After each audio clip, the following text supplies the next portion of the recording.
thanks for coming back. And for our new viewers, welcome. This is Redline News Network. My name's Jett Lykings. And I'm Vic Morano. Welcome to your home for automotive and supercar community news. We know you were busy this week trying to secure that brand new Xbox, but not us here at Redline News Network. We're keeping up to date with all the videos released this week, and we're about to bring them to you in this episode. So sit back, relax, let's take it to Redline. Coming up in this episode, we have eBay turbos, Twerking, Lambos and kidneys, Crash GTR Pro, huge wings, twin turbo Aventador, wide bodies. Let's go. Now, before we get into our regular supercar community news, we're going to start off on the other side of the world in Italy for an exotic delivery. Now, if you didn't know, the Italian government owns a Lamborghini Huracan LP610-4, and this thing was used to transport a kidney from northern Italy down to Rome this past week. This thing got up to speeds around 140 miles per hour to complete what normally takes 5 to 6 hours in half that time. Now, this is an extremely rare case for the Italian government, as this is the only second time this year that this has been used for something like this. Just cool to see, as here in the States, we see these police cars and government vehicles like Hummers and Corvettes that are parked in front of police stations, but they're rarely used. Not over in Italy. They actually use their cars. The bug is back in twin turbo Aventadors. Let's get into it with Stradman. Friday, November 6th, James gets his Bugatti back after its $30,000 annual service. If you guys want to see the full details of that invoice, go over to Stradman's channel and check it out. He still has no title due to it being lost in the mail. Shifting over to Wednesday, November 11th, Stradman gets his Aventador back as well. We find out that it was not the clutch, it was actually the E-gear pump that was leaking. So during the service, he gets a new E-gear pump, a new water pump, spark plugs, and a Lamborghini race radiator, costing him about $21,000. So now that Strad has his fleet of cars back, we finally get to see them stacked up on those Ben Pack lifts that he got installed. We discover that his new-to-him Pirelli edition Aventador was actually involved in a car accident prior to him owning it. It struck a cop car in Chicago, actually. It had some serious front-end damage, but he got a good deal on it, about $120,000 off the current market value with a Savage title. The only visible thing that he showed us was that the bumper did not line up with the hood, but that doesn't matter because he's getting a new one anyways. He plans on wide-bodying this new Pirelli edition Aventador and twin-turboing his coupe. Twerking. Mondi actually posted 2 videos this week, and the first one was titled him twerking with Gigi, and allegedly Gigi is twerking on her car. You're actually gonna have to go check out this video. We're not gonna give away what happened, but it wasn't Gigi. It was actually somebody else twerking on that car. Later in that episode, we learned that the RWB Porsche is going to the shop in 2 days to get wheels and seats installed. Later on in that episode, they go to a garage meet, parking garage, and this thing is super busy. There's 200 cars waiting to get into this lot. Soon after, they actually get kicked out by cops because allegedly people were racing on the street below it.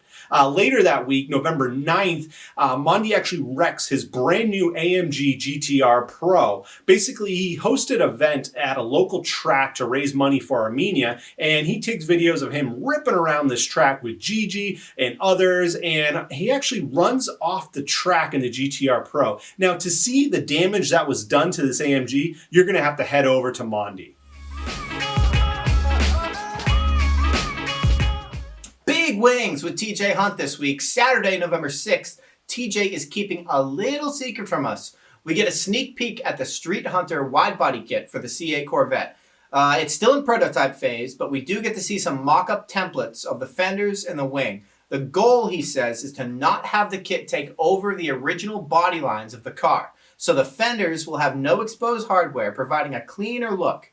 On Tuesday, he installs a huge Vorsteiner double-decker carbon fiber wing. This ties in the rest of the car with all the other carbon fiber bits he has, like the front splitter. And at the end of the video, we do see that he has the Vorsteiner side skirts as well. Wednesday, November 11th, TJ has submitted a rebuttal offer for his potential new house, or as he likes to call it, his compound. This thing's gonna have a big garage, an at-home gym, racing simulator room, video game room. I mean, this thing sounds sweet. He mentions, though, if he does get the house, he might have to sell the Aventador. He's still kind of on the fence. So stay tuned for some more TJ Hunt content coming to a computer near you. Big wings times 2 with DDE this week. We start off their week with them buying a new Lamborghini. Now, before we get there, we see the Aperta update, and this is wild. This thing is ripped apart and has only 40 miles on this car, and it is almost ripped apart to the chassis, and this is due to the supercharger install. Later in that episode, we find out that the G-Wagon, Dave's G-Wagon, is actually leaking fuel. That's why it's out of order, and Dave has that brand new S-Class that he's driving around. And then they actually put the money down for a 2021 Huracan STO. Now, this is the most extreme limited Huracan to date. This thing has a chassis-mounted wing, roof scoop, active aero, new colors, and even comes in liveries. Apparently, this is coming to the Vancouver Lamborghini in summer of 2021, and DDE, I guess, had put money down on it. And then they also leave off explaining that they're still looking for an Urus, and they might have secured an SVJ. They're really working on securing it, but it's going to be a very special spec one. Interesting to see. Their next episode, we see the 488 getting the big wing and also the race mirrors. We also learned that they're going to be doing Liberty Walk over fenders on this and Vorsteiner splitter and skirts. The Mercy is actually done and they take it out for a drive. And then we see an Easter egg at the end with them saying that a new Lambo will be coming to a special person soon. Interesting. The last YouTube episode this week was on November 10th, and they break down how much the Mercy has cost them since purchasing it. And basically, it shows them buying a $300 drive belt, serpentine belt, all the way to the engine coming out twice with a new clutch being around $20,000. So the grand total of the Mercy repair since they bought it was $87,000. Now, they purchased this thing for $300,000, and if they sold it at somewhat market value of $550 today, they make $163,000 of profit. Not bad. However, they explain they're not selling it soon. They're actually keeping it, and there's going to be a new wrap coming soon. They also state that they're the #1 Lambo ambassador on YouTube. What about Rye Phipps? And then they end the episode with some nice rollers with all three. And then you thought the Redline week was over. On Instagram on the 11th, we see Anthony from Mad Whips and then Damon and the 488 cruising up this snow-covered mountain. I mean, it is insane that they're doing this with exotics. Check out the Instagram if you missed it. Over to Street Speed 717, Sunday, November 8th, Mike trades in his 2020 Duramax for a Ford Raptor. He does let us know that there will be some epic off-roading content in the future. He lets his neighbor Rich drive his 63 Stingray, and I mean, this guy has a blast. He's smiling ear to ear the entire time. On Tuesday's video, we see the new High Country, what it looks like lifted and on some big, wide, polished wheels. And towards the end, we do get an update on the 2019 ZR1. It's up to 1,100 horsepower, has a fully built transmission and internals, and should be back in a week, just like Redline. eBay turbos. Yeah, you heard that right. Over to Emelia Hartford on November 7th. She completes the fuel cell, fueling, and cooling for the K-Swap Prius. And then we later find out she gets pressured into buying an eBay turbo kit for a whopping $517. She promises next episode we'll see a first start on this K-Swap Prius, and she ends off the video explaining that the C8 update has something to do with the clutches, and we called that a couple episodes ago.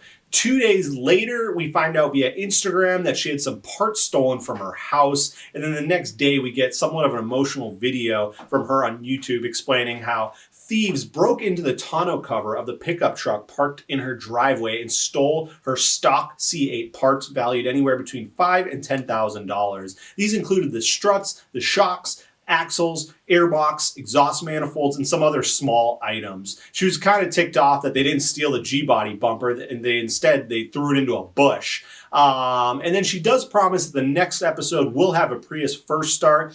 She had to bump this episode, obviously in front of it because this is obviously some news. And then she leaves off with saying that she's working on something that will blow us away.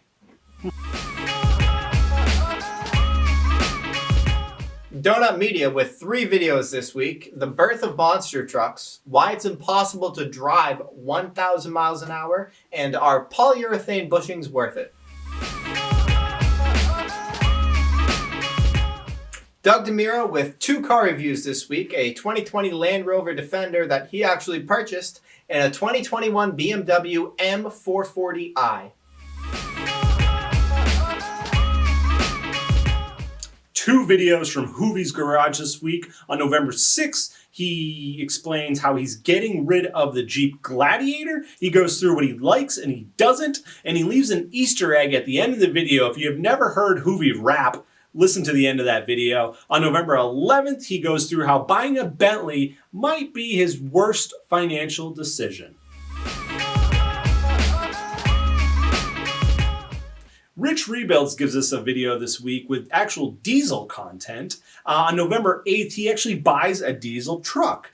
He buys a Duramax, and he explains his Toyota Tacoma and also his Humvee can't pull enough weight. They can't pull his Audi RS7 that he has. And then he tells us next that there's more to come with the RS7 finale. I cannot wait. He then goes forward, removing a bunch of stuff off this Duramax that the previous owner did, like fenders and stuff like that.